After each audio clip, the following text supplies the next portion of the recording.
네, 오늘부터 우리 열왕기 상으로 넘어가겠습니다. 우리 사무엘 상하, 지난 한 1년 반 마쳤고요. 오늘부터 열왕기 상으로 시작해서 열왕기 하까지 우리 같이 역사에 대해서 공부하는 시간을 갖도록 하겠습니다. 열왕기상 1장입니다. 508쪽에 있습니다. 구약 508쪽 1절에서 10절까지 말씀, 구약 508쪽에 있습니다. 1절에서 10절까지 말씀 교독으로 읽고 마지막 10절 함께 읽도록 하겠습니다. 1절 제가 먼저 읽습니다. 다윗 왕이 나이가 많아 늙으니 이불을 덮어도 따뜻하지 아니한지라 그의 시종들이 왕께 아뢰되 우리 주 왕을 위하여 젊은 처녀 하나를 구하여 그로 왕을 받들어 모시게 하고 왕의 품에 누워 우리 주 왕으로 따뜻하시게 하리이다. 이스라엘 사방 영토 내에 아리따운 처녀를 구하던 중 수넴 여자 아비삭을 얻어 왕께 데려왔으니 이 처녀는 심히 아름다워 그가 왕을 받들어 시중들었으나 왕이 잠자리는 같이 하지 아니하였다. 그때 학기세 아들 아도니아가 스스로 높여서 이르기를 내가 왕이 되리라 하고 자기를 위하여 병거와 기병과 호위병 50명을 준비하니 그는 압살롬 다음에 태어난 자요 용모가 심히 준수한 자라. 그의 아버지가 내가 어찌하여 그리하였느냐고 하는 말로 한 번도 그를 섭섭하게 한 일이 없었다. 아도니아가 수르야의 아들 요압과 제사장 아비아달과 모이하니 그들이 따르고 도우나 제사장 사독과 여호야다의 아들 브나야와 선지자 나단과 시므이와 레위와 다윗의 용사들은 아도니아와 같이 하지 아니하였더라. 아도니아가 에르노겔 근방 소헬레바이 곁에서 양과 소와 살찐 송아지를 잡고 왕자 곧 자기의 모든 동생과 왕의 신하된 유다 모든 사람을 다 청하였으나 같이 있습니다. 선지자 나단과 브나야와 용사들과 자기의 동생 솔로몬은 청하지 아니하였더라. 아멘. 우리가 사무엘상 하를 지난 한 1년 반 가까이 말씀의 은혜를 나누었는데 한번 사무엘상 하를 통해서 배웠던 인물들을 이렇게 되짚어보는 시간을 먼저 가졌으면 좋겠습니다. 특별히 기도의 어머니 한나, 암흑시대, 사사시대 새 역사를 열었던 이 믿음의 여인의 한나의 기도로 사무엘상이 시작을 하게 됩니다. 그리고 그의 아들, 기도의 어머니를 닮아서 사무엘이죠. 하나님의 백성을 살리기 위해서 기도하는 것을 쉬지 않는 죄, 쉬는 죄를 범하지 않겠다. 그래서 말씀과 기도로 20여 년 이상 이스라엘 백성들을 가르쳤던, 그래서 에베네셀의 역사를 일으켰던 사무엘이라고 하는 사람이 있습니다. 그리고 다윗의 경쟁자의 위치에 있으면서도 하나님의 사람 다윗을 사랑하고 그를 격려하고 그를 세우려고 노력을 했던, 어떻게 보면 한 15년 이상 차이가 나는 형이라고 할 수도 있겠는데 요나단이 있고요. 또 하나님의 마음에 합한 다윗에 대해서 우리가 배웠습니다. 뿐만 아니라 하나님께서 세웠지만 타락해가지고 버림받은 사람들도 우리가 살펴보았습니다. 그 시대의 영적인 지도자였지만 타락해서 온몸이 비둔했습니다. 여러분, 몸이 비둔하면 사실은 마음도 비둔할 가능성이 많은 것이죠. 그래서 영적으로 비둔하니까 몸이 비둔하고 목이 곧았는데 그 목을 꺾어서 죽였던, 하나님께서 죽임을 허락하셨던 엘리 제사장이 있습니다. 그리고 혈통적으로 제사장의 직분을 받은 축복을 가지고 충분히 하나님의 도구로 쓰임받을 수 있는데도 불구하고 하나님께서 원하지 않는 일을 행했던 홈리와 비느하스, 엘리의 두 아들이죠. 이 엘리의 두 아들이 전쟁터에서 죽음을 당했던 이야기, 그리고 하나님께 세움을 받았지만 하나님은 끝까지 사랑하셨고 그에게 끝까지 기회를 주셨음에도 불구하고 사울은 결국은 이방 신접한 여인에게 가서 사울의 영을 불러와라. 하나님의 뜻을 구하고자 하나님 앞에 기도하기보다는 악한 영을 최종적으로 쫓아가 길보아 전투에서 본인의 칼로 스스로 자결을 했던 그런 아쉬운 사울의 삶도 우리가 살펴보았습니다. 또한 좋은 집안 배경을 가지고 인간적인 능력도 탁월했지만 한 번도 회개하지 않고 인간 처세술을 사용해서 아버지 다윗의 자리에 올라갔지만 결국은 죽음을 맞이했던 압살롬에 대한 이야기도 우리가 살펴보았습니다. 여러분, 우리가 사무엘 상하 가운데 이렇게 많은 인물을 살펴보았는데 사실 열왕기 상하는 이 열왕, 군왕들이죠. 이스라엘, 북방 이스라엘, 남방 유다에 대한 왕들, 수많은 왕들에 대한 이야기를 담고 있어서 참으로 재미있는 내용들이 얼마나 많이 있는지 모릅니다. 여러분, 열왕기서는요, 다윗이 죽을 즈음에 솔로몬이 왕권을 이어받아 BC 970년에 왕이 되어지고, 그리고 그 이후로부터 한 40여 년이 흘러서 BC 931년에 이스라엘이 분열이 되어져서 남쪽 유다, 북방 이스라엘로, 그리고 BC 722년에 북방 이스라엘이 멸망을 당하고, 그리고 한 120년 이후에 BC 586년에 남방 유다가 결국은 바벨론에 의해서 멸망을 당하고 난 다음에 최종 왕이었던 마지막 왕인 여호와긴의 포로 생활과 추록, 그러니까 BC 561년까지 한 400년의 인생을 담고 있는 책이 이 열왕기 상과 하라고 말할 수가 있습니다. 여러분, 이 열왕기 상하를 보시면 하나님께서 왕들을 세우기도 하시고 무너지게 하기도 하시고 이스라엘 백성들을 좋게도 하시고 채찍으로 심판을 하시기도 하시는 것들을 보게 되는데, 여러분 보면은요, 재난도 있고요, 굴욕도 있고 성전 파괴도 있고 바벨론 포로로 끌려가는 사건도 일어나게 되는데, 그 모든 것들을 통해서 하나님께서 우리들에게 보여주고 싶은 진짜 주제가 무엇이냐 하면, 여러분, 우리 성도님들의 가정의 흥망성쇠가, 그리고 우리가 섬기고 있는 이 교회, 이 나라가 흥망성쇠가 어디에 있느냐? 사람에게 달려있지 않다.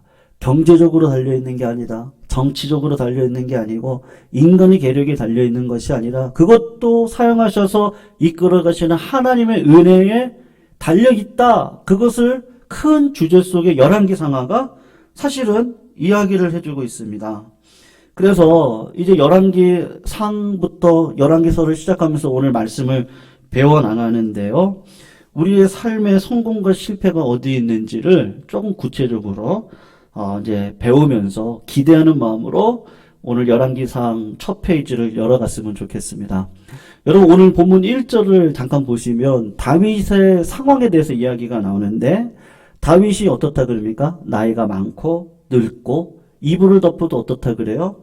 따뜻하지 않다라고 이야기를 하고 있습니다. 성도님들, 이스라엘 역사 가운데 가장 존경을 받았던 다윗 왕의 통치가 이제 거의 끝나가게 되어졌습니다. 여러분, 흐르는 세월을 막을 수 있는 사람이 있나요? 아예 없죠. 흐르는 세월을 막을 수 있는 사람은 아예 없습니다. 다윗이 30세의 왕에 올라가지고 40년을 통치하고, 그리고 그의 나이가 70인데 이 황혼기의 나이에 이르러가지고 몸에 이불을 덮어도 몸이 따뜻하지 않고 추워요.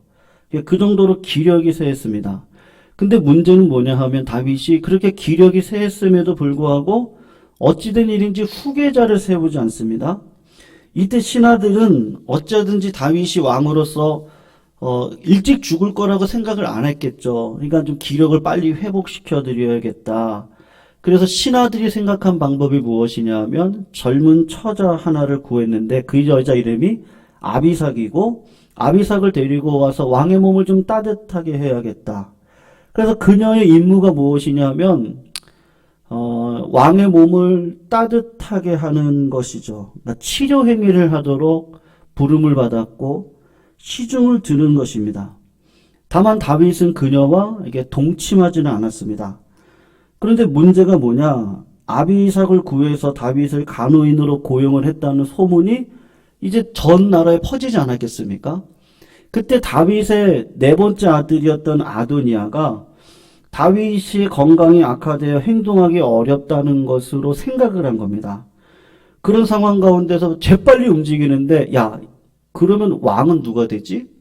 생각을 해보니까 내가 왕이 되는 거예요. 네 번째 왕이었던 아도니아가 내가 왕이 되어줘야 되겠다. 그래서 자기가 왕이 될 것을 당연시하면서 정치적인 기반을 구축하고자 세 가지 일을 시도를 하긴 하는데, 여러분 첫 번째로 보면요, 자신을 보좌할 군사들을 모으는 일을 시작을 합니다. 여러분 우리 5절 말씀을 같이 한번 읽어볼게요. 우리 5절 같이 한번 읽어보겠습니다. 시작. 그때에 학깃의 아들 아도니아가 스스로 높여서 이르기를 자기를 위하여 병거와 기병과 50명을 준비했다. 여러분 아도니아가 혼자 왕이 될 수가 없지 않습니까? 그러면 병거도 필요하고 기병도 필요하고 호위병도 필요한 것이죠. 그런데 아도니아가 어떻게 이렇게 쉽게 야, 그 다음은 내가 왕이야 이렇게 혼자 생각을 할 수 있었을까?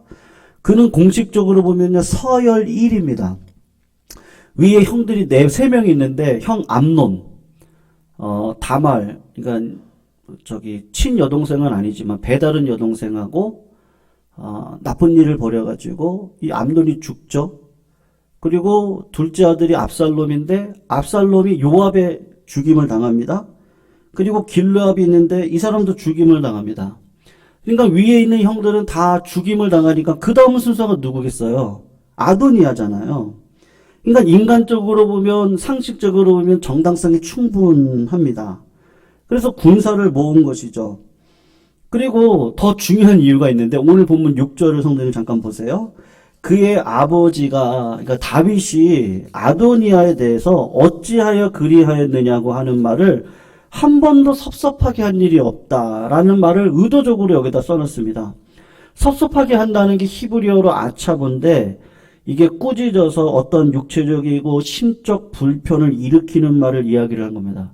여러분 부모님이 자식을 꾸짖을 때 자식의 마음이 섭섭한 마음이 들어갈 것이 당연한데 여러분 아도니아가 태어날 때부터 지금까지 아버지로부터 훈계를 받았던 적이 단 한 번도 없다라고 이야기를 하고 있어요. 그래서 왜 아도니아가 왕이 되려고 했습니까? 아버지가 사실은 내가 죽을라 그러면 아버지가 내가 죽을 때가 됐을 때 아들을 부르겠죠. 그리고 야 네가 왕이 돼야 된다. 그렇게 이야기를 해야 되지 않겠어요? 근데 아도니아는 부모님으로부터 훈계를 들었던 적이 없었습니다. 그 말은 무슨 말이죠? 거꾸로 이야기하면 버릇이 없는 거예요. 거꾸로 이야기하면요. 버릇없게 자랐어요. 버릇없게 자라니까 버릇없게 마지막을 또 그렇게 하는 거예요. 그래서 잠언 22장 6절을 보면 마땅히 행할 길을 아이에게 가르쳐라. 그리하면 늙어도 그것을 떠나지 않겠다. 네. 이게 참 중요한 것 같아요. 네. 제가 예전에 말씀드렸잖아요. 제 막내딸. 진짜 제가 걔 단 한 번이라고 하면 좀 그렇겠지만. 네, 어쨌든. 아주, 예. 걔는 무조건 받아줬거든요. 근데 초등학생이 되고는, 이렇게, 오빠랑 막 대들고, 막 이렇게 해가지고, 제가 혼냈거든요. 예. 그랬더니 학교에 가서, 가정, 이렇게 뭘 이렇게 쓰는 게 있었는데, 아빠 직업, 목사, 아빠 특징, 성질, 뭐 이렇게 해가지고요. 쓴 거예요, 그거를. 예. 네. 그러니까 섭섭했나봐요. 무지 섭섭한 거죠. 근데 요때 안 잡으면, 요때 안 잡으면, 계속 버릇없게 할 것 같아요. 지금도 말을 얼마나 잘하는지요. 뭐 보지 마, 그러면, 아빠는 핸드폰으로 맨날 보잖아. 막 이래요. 그러면, 뭐 저도 할 말이 없죠. 나는 일 때문에 보는 거야. 그러면, 나도 공부 때문에 보는 거야. 뭐 이래요. 요새 애들이 얼마나 말을 잘하는지. 근데 저는 어떻게 상징적으로 그때 좀 이렇게 혼을 냈는데 예, 그 자녀 교육이 그런 것 같더라고요. 그래서 버릇없게 키우면 계속 얘는 버릇이 없어질 것이고 부모님의 은혜를 모르는 게 당연하지 않을까 싶습니다. 그러니까 아도니아가 그런 것이죠. 잠언 13장 24절 매를 아끼는 자는 그의 자식을 미워함이라. 자식을 사랑하는 자는 근실이 징계한다. 네. 자식을 사랑하면은 자식의 마음을 섭섭하다 할 때가 분명히 있습니다. 훈계를 해도 듣지 않으면 매를 때려서라도 징계를 해야 그래야 자식이 살고 후에 그 자녀가 궁핍과 수욕에 이르지 않고 존귀하고 보배롭고 영화로운 삶을 살아갈 수 있거든요. 근데 다윗은 이상하게도 하나님 앞에 은혜의 삶을 살아갔음에도 불구하고 암논이 죄를 범할 때도 아버지 다윗이 이야기를 안 해요. 압살롬이 죄악을 지었을 때도 아버지가 압살롬에게 이야기를 하죠. 왜 그랬을까는 모르겠어요. 아도니아에게도 다윗은 아버지로서 징계를 단 한 번도 하지 않았다고 이야기가 나오고 있거든요. 그러니까 바빠서 그랬는지 아니면 자식이 많아서 그랬는지는 모르겠지만 결국 아버지가 징계를 하지 않았기 때문에 아도니아가 아버지의 허락도 받지 않고 스스로 왕이 되겠다고 지금 오늘 본문에 그렇게 이야기를 하고 있는 겁니다. 여러분 이럴 때 꼭 어떤 사람들이 붙습니까? 꼭 상황에 따라 움직이는 사람들이 꼭 붙잖아요. 여러분 요압이 붙습니다. 요압의 특징은 뭐라 그랬어요? 입안이 혀와 같은 사람이라 그랬잖아요. 여러분 오늘 7절을 보시면 아도니아가 수르야의 아들 요압과 제사장 아비아달과 모이하니 그들이 따르고 도왔다. 반역을 혼자 할 수 없는데 이럴 때 사람들이 붙는데 꼭 그런 사람들만 붙는 거예요. 요압은 다윗이 야인 시절부터 함께 생사고락을 했던 사람입니다. 그런데 요압이 다윗에게 충성했던 것은 하나님의 나라와 의를 위한 게 아니었어요. 늘 자기를 위해서 다윗에게 충성을 했습니다. 이권이 저해가 되면 왕의 말을 여러 번 거스렸던 사람이고 자신의 욕망대로 행동했던 사람이잖아요. 압살롬을 죽이지 말아달라 그렇게 부탁을 했는데도 결국은 누가 가서 죽입니까? 요압이 다윗의 아들 압살롬을 죽이지 않습니까? 아브넬을 죽이고 세바의 반란 때 군대 장관이었던 아마사를 죽이고 요압이 순수한 동기로 아도니아 편에 섰겠습니까? 이 정권이 아도니아에게 넘어가는 것 같으니까 또 이쪽으로 붙는 거예요. 아비아달은 제사장입니다. 근데 그 당시에 사독이라고 하는 제사장이 있었습니다. 아비아달은 예루살렘 성전의 제사장이고요. 사독은 기브온에 있는 산당의 제사장입니다.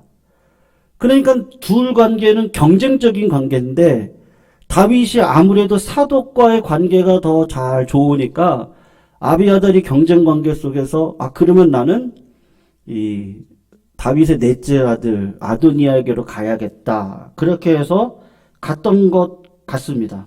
어쨌든 아도니아가 수르의 아들 요압과 제사장 아비아달을 데리고 간 것이죠. 그리고 셋째, 아도니아가 했던 일이 뭐죠? 여러 왕자들과 자기를 따르는 자들을 모아 왕위를 오르게 되는 것을 자축하고 잔치를 하게 됩니다.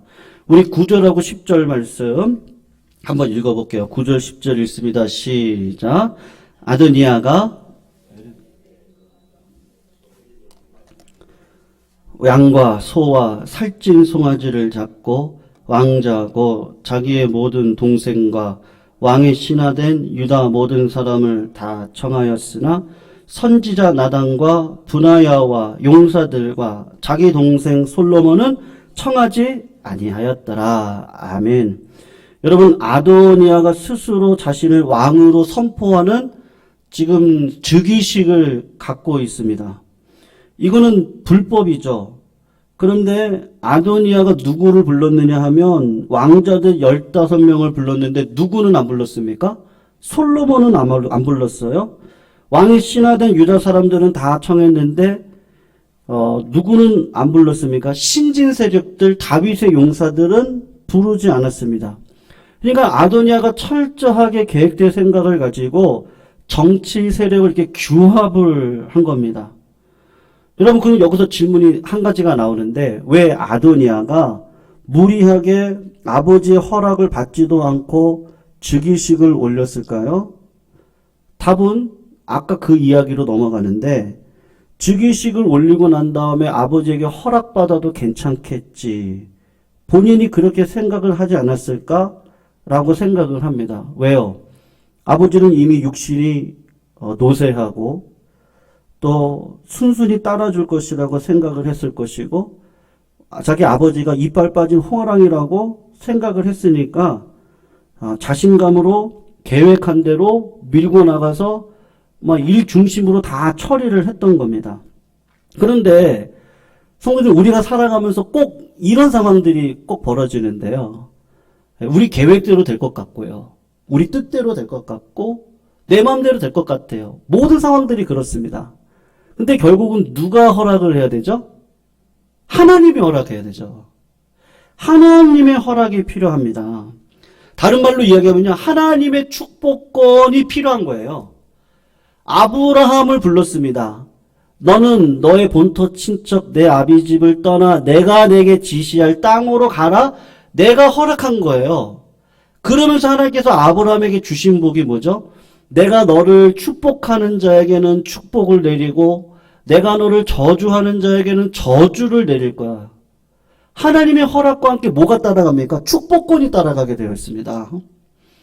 베드로를 통해서 교회를 세울 때도 마찬가지예요. 베드로 너는 나를 누구로 생각하느냐? 살아계신 하나님의 아들이라고 생각합니다. 그랬더니 네 고백이 참으로 좋다. 네 고백 위에 내가 교회를 세울 건데 내가 너에게 열쇠를 주겠다.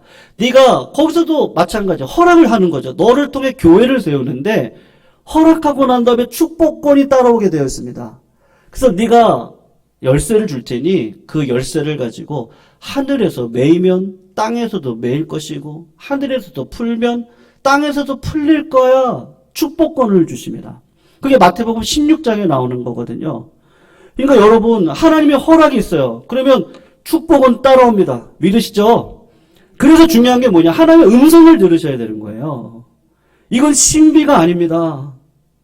하나님께서 분명히 우리들을 통해서 축복된 자리로 인도해 가시는 주님의 음성이 저희들에게 있습니다. 근데 아도니아가 착각한 게 뭐예요? 내 계획대로, 내 뜻대로, 내가 힘이 있으니까, 내가 위치적으로 이 정도 되니까 하면 되지. 그렇게 생각을 했던 착각이 있었던 것이죠. 무슨 말입니까? 하나님을 두려워하는 마음이 하나도 없는 거예요. 순전히 인간적인 생각으로 왕이 되려고 했는데 야심이 있는 거지 실앙이 있진 않았습니다. 여러분 역대상 22장 9절에서 10절 말씀을 보면 하나님이 다윗에게 그에게 난 아들 솔로몬이 성전을 지을 것이라고 말씀을 하셨는데 제가 그냥 읽어드릴게요. 그냥 들어만 보세요. 보라, 한 아들이 내게서 나리니 그는 온순한 사람이라. 내가 그로 주변 모든 대적에게 평온을 얻게 하리라. 그의 이름을 솔로몬이라 하리니 이는 내가 그의 생전에 평안과 안일함을 이스라엘에게 줄 것임이니라. 그나 내 이름을 위하여 성전을 건축할지라. 그는 내 아들이 되고 나는 그의 아버지가 되어 그 나라 왕위를 이스라엘 위에 굳게 세워 영원까지 이르게 하리라 하셨나니. 여러분 하나님께서 이미 솔로몬을 다윗 왕국의 후계자로 삼았습니다. 아도니아가 몰랐겠습니까? 알았을 거예요. 그랬으니까 솔로몬도 안 불렀겠죠. 다윗의 용사들도 안 불렀겠죠. 하나님의 뜻이 분명히 있는 걸 다 알았을 거예요. 아마 솔로몬과 아도니아 나이 차이는 상당한 나이 차이가 났을 거예요. 20년 이상 났을 겁니다. 아직 솔로몬의 나이가 어립니다. 근데 마음 가운데 내 동생은 어리고 내가 요 틈을 타가지고 왕이 되면 좋겠지. 그렇게 인간적인 마음을 갖지 않았겠습니까? 여러분, 하나님의 일을 하는 사람의 특징이 있는데요. 하나님의 때와 시기를 기다릴 줄을 압니다. 다른 말로 이야기하면 내 스스로 계획을 짜지 않아요. 잠언 18장 12절을 보면 사람의 마음의 교만은 멸망의 선봉이고 겸손은 존귀의 길잡이다. 신앙생활을 하다 보면 성령의 열매 가운데 뭐가 있죠? 네 번째 열매. 첫 번째 사랑, 희락, 화평, 그 다음에 오래 참음입니다. 하나님께서 오래 참음의 은사를 저희들에게 주세요. 때를 기다리게 합니다. 세우실 때까지 참고 인내하면서 준비하면서 기다리는 과정을 저희들에게 허락합니다. 많은 사람들이 하나님의 때를 기다리지 못하다가 스스로 시도하다가 얼마나 어리석은 실패를 경험합니까? 아도니아가 스스로 왕에 오르고자 즉위식을 올렸는데 아마 그 주변에 있는 사람들이 화려한 말로 제물로 아도니아에게 많은 아마 수많은 말들을 했을 겁니다. 충성을 맹세했을 겁니다. 그런데 하나님의 때에 다윗왕의 명령을 받아가지고 솔로몬이 즉위를 하니까 이 사람들이 다 어떻게 되죠? 전부 다 도망가거든요. 이기적인 동기로 뭉친 자들은 언젠가는 다 흩어집니다. 왜냐하면 내 뜻과 달라지면, 환경이 달라지면 또 상황을 바꿔가는 것이죠. 그래서 사람을 높이는 건 누구 몫이에요? 사람이 할 수 있는 게 아니고 하나님이 높여주셔야 되는 거죠. 사랑하는 성도님들, 우리 예수님을 보세요. 예수님은 순한 어린 양으로 이 땅에 오셨습니다. 그리고 한번 생각해 보세요. 얼마나 많은 고난을 참으셨습니까?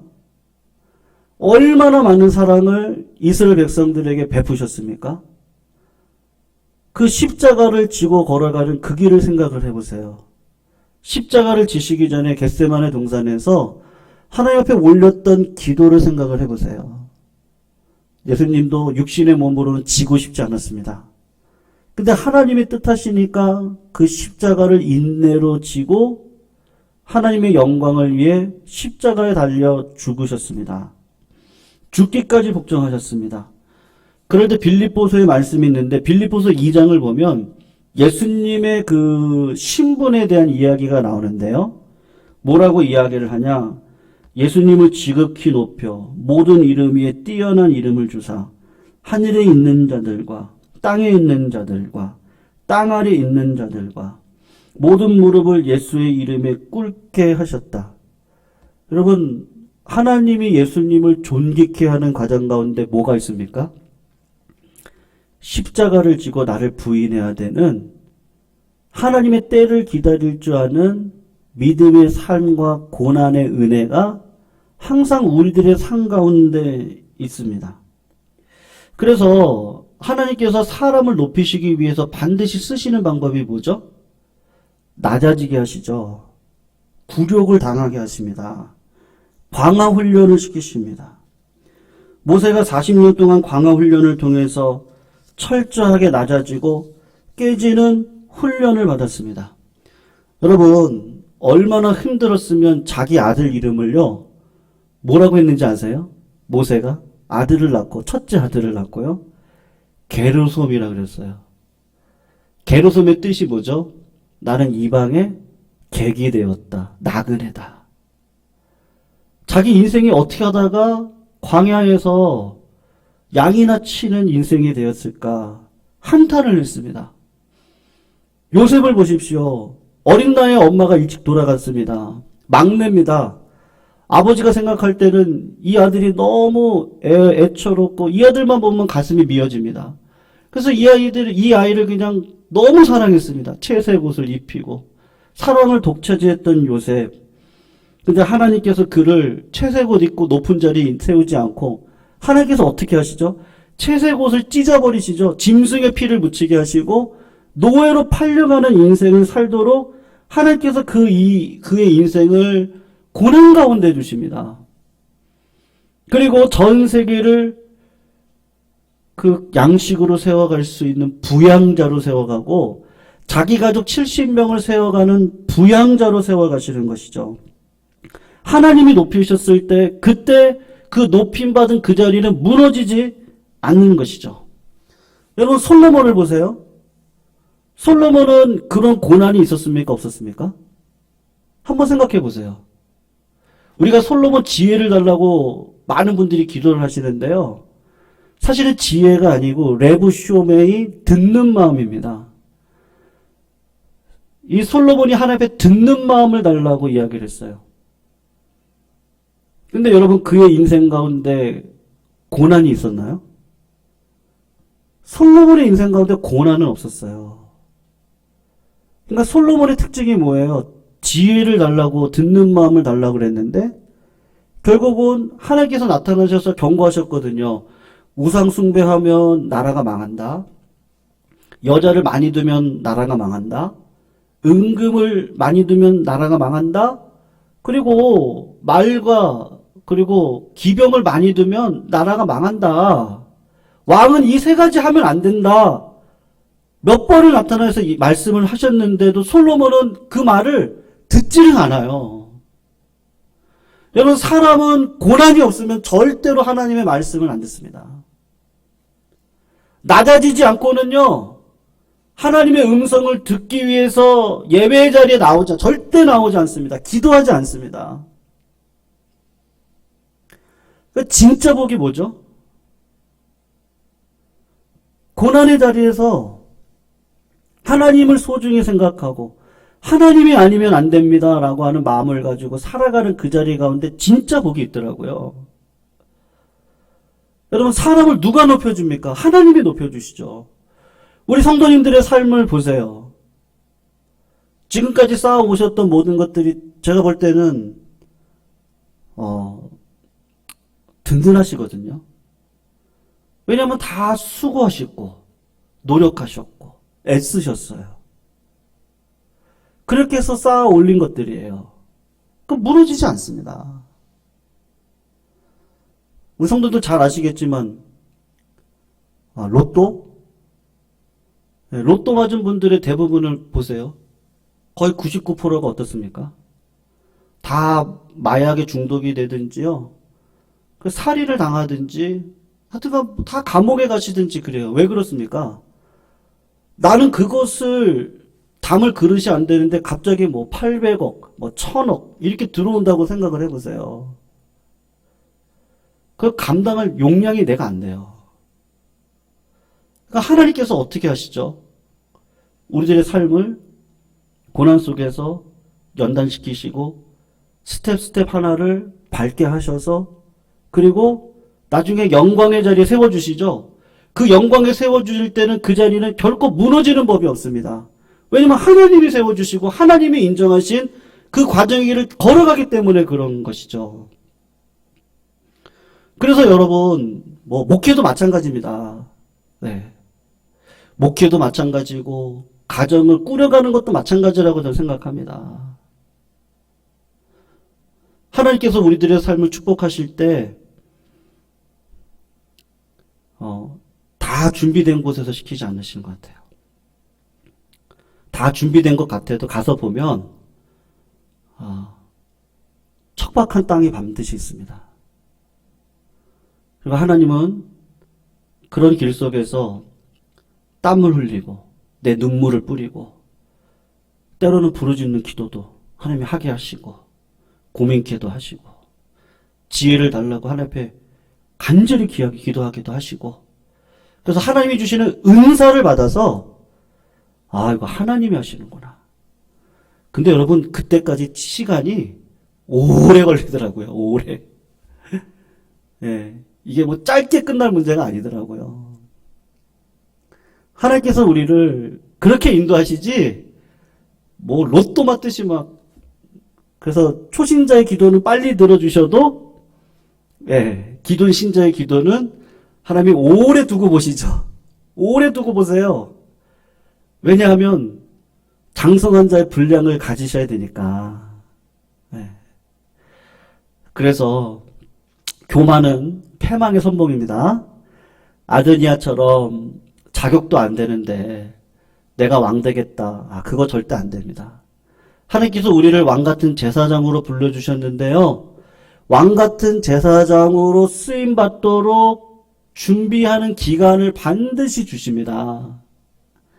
그 기간을 성실함으로 감당하시고 걸어가실 때 하나님께서 마지막에 반드시 우리 성도님들을 왕같은 제사장으로 삼아 주실 줄로 믿습니다. 그때 그 복은 진짜 요동함이 없는 복입니다. 하나님이 나에게, 우리 성도님들에게 주시는 복입니다. 그 복을 마음껏 누리시기를 바라고 그 복을 마음껏 흘려보내시기를 바랍니다. 그러면 하나님께서 나도 살고 내 주변에 있는 사람도 살리고 모두가 같이 살맛 나는 그런 인생길 살아갈 수 있도록 주께서 은혜 베풀어 주실 줄로 믿습니다. 힘들고 어려운 과정도 믿음으로 잘 살아가시기를 부탁드리고요.